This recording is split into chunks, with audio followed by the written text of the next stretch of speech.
These are the companions.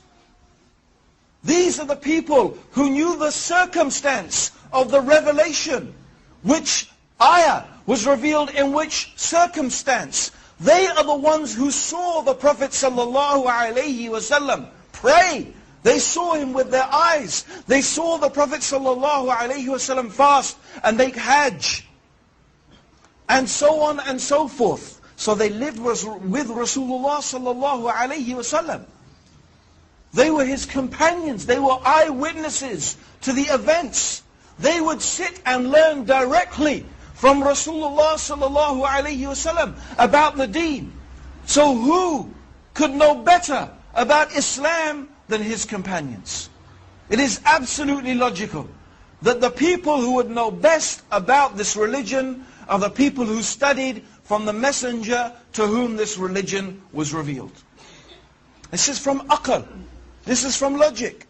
Actually, this is also the main reason why when I first became Muslim, I could never become Shia.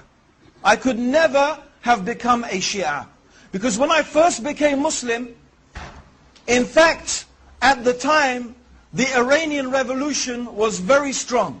And outside the mosque where I now work, which is the main mosque in London, the Regent's Park Mosque, the Central Mosque, every week you used to have the Shia handing out a newspaper, Al-Khayran it was called. And we used to read it avidly. And we used to follow this slogan, no East, no West, Islam is the best, and all that type of stuff. Okay? And you know, Khomeini for many people was a big hero, because it seemed as if he had shown to the world that once again we could implement Islam and have an Islamic state as we thought. But so I began to study Shiism and what it was teaching and what it was saying. And the big conflict I came was the attitude of the Shia towards the Sahaba. Now many of you may know, and some of you may not, that the Shia, first of all, they are a very small minority amongst the Muslims. They are only 15%. 85% of Muslims are Sunnis. Walhamdulillah. The Shia only constitute about 15%. So they are a small minority. However, their claim is, amongst the many things that they say, is that the majority of the companions of the Prophet apostatized from Islam after the death of Rasulullah sallallahu alaihi wasallam. Particularly the three taghuts, who they call, a'udhu billah, the three taghuts, Abu Bakr, Umar and Uthman. They call them the three taghuts, which means, taghut means a false god. Something that anything that is worshipped besides Allah is a false god. And it could mean an unjust ruler who rules according to other than the guidance of Islam. He is a taghut. So they call them the three taghuts, because they claim that Abu Bakr and Umar and Ali, may Allah subhanahu wa ta'ala be pleased with them, usurped and deprived Ali of the rightful inheritance of being the successor of Rasulullah sallallahu alayhi wasallam. And of course most of the companions agreed with that, so they also claimed that most of the companions apostatized from Islam. But I thought this is incredible. How is it that Allah chose to be the companions of the messenger, a group of people who after his death apostatized from his religion? And these are the people who spent all of their life with Rasulullah sallallahu alayhi wasallam.